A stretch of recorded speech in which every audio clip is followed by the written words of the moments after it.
going on, Jerome's? It's a beautiful, crisp fall morning. Well, it's like 32 degrees right now, which apparently is 0 in Celsius. I could never move to Canada or basically anywhere outside the United States because I would never know what the temperature is.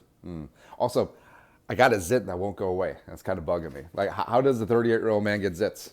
Doesn't matter. Anyways, your Minnesota Vikings are heading up to Appleton adjacent to burn down the Greasy, Grimy Green Bay Packers and piss in their cornflakes and basically end their season. And for the Vikings, big time emotional win against the Niners, but you cannot have an emotional letdown. You can't play down to the level of the Packers. The Vikings got to go in. They got to win by double digits and get the hell out of there. Get to 4-4, wanting some more. The best 4-4 team in NFL history. Woo, woo.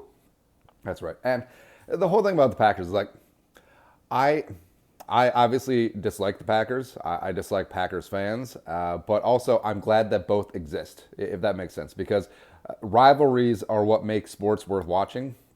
And like if they're just gone, like if they're just contracted, like if they actually had owner as opposed to a couple hundred jabronis with pieces of paper and then they just moved them to like, I don't know, Portland, be like, whatever. But no. I'm glad that they exist. And we've gone over this before.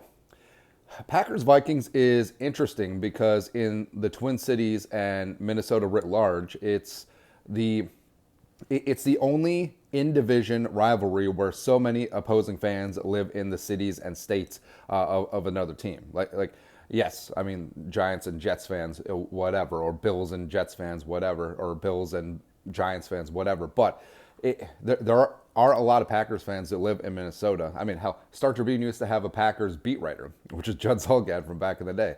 And it's interesting because everyone from Wisconsin flocks to Minnesota because there's like jobs and culture in here, all that stuff. But it's so interesting because you could easily say that the second most popular team in the Twin Cities is the Packers. And that's not saying that, what about the Twins? What about the Wolves and stuff? What about the Wild? Yes, absolutely. But the NFL is still king. And, I mean, there are a ton of Packer fans around here, which makes the rivalry fun.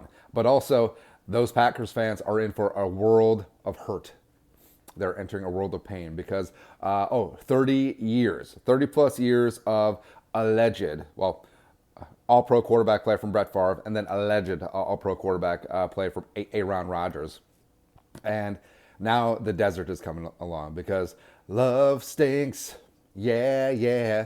Jordan Love is not the answer. Whoever they draft next is not going to be the answer. Whoever they draft next is not going to be the answer. Green Bay is going to become like Chicago. It's a place where quarterbacks go to die. It's a place where they go to wither. And it's going to be a beautiful thing, man. Like, honestly, you could find a spot where Caleb Williams goes to Chicago and, I don't know, Drake May goes to the Packers and they both fail.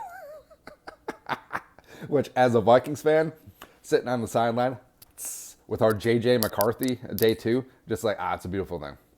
It's a beautiful thing, man. And the whole thing about the Packers is that they've been on their high horse for way too long. And it's been through most of my life.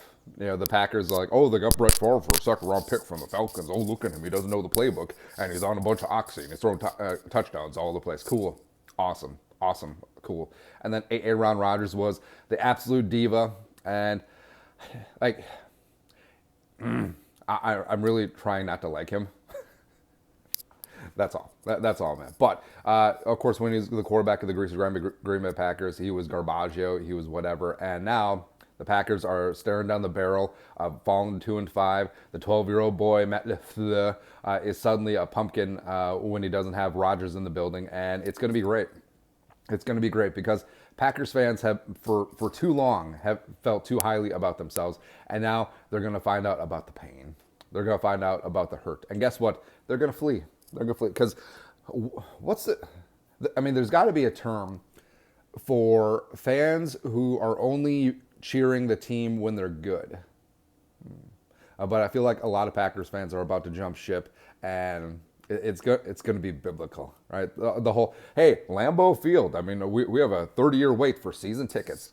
Congratulations. That's going to go away fast. It's going to be like the 70s and 80s where you had to play half your home games in Milwaukee because you couldn't draw in Lambeau. And that's what's going to happen, man. So I can't wait. I can't wait for desolation and and pestilence and plague to beset the Greasy, Grimy Green Bay Packers, because that's what's going to happen, man. And yeah, Bakhtiari is done. Elton Jenkins is going to get traded. They're not going to be able to re-sign Rashawn Gary, because who wants to play in Wisconsin? Also, do you notice that all the Packers star players have huge workout bonuses, because like who wants to hang out in Wisconsin more than they have to? It's kind of crazy, man. But the Vikings got to take care of business on Sunday. They got to whip somebody's ass, and it's a changing of the guard. Yes, the Vikings got Kirko, but they're going to find the quarterback of the future. We got JJ. We got a bunch of young stars. Got the best left tackle in the game. Keep Danielle Hunter. Do all that stuff, man. And the Vikings getting up off the mat. And frankly, it couldn't happen to a nicer team, the Vikings, right? And going south couldn't happen to a worse team, the Packers. But again, I can't wait. So, because since we're so intermingled, you probably have a lot of friends who are Packers fans. You probably have some family that are Packers fans even. And notice that they're going to go very silent. They're going to go very silent on Sunday. They're going to go very silent for the rest of the year, the next 5 years, the next couple of decades plus. Woo, woo. We're really going to find out who the most hardcore Packers fans are. There's not going to be many of them. Not going to be many. Pain. Winter is coming, baby. Woo. That's right. That's right, man. But that's it. Raw, real garage rant. Skull, no production value. Pimple.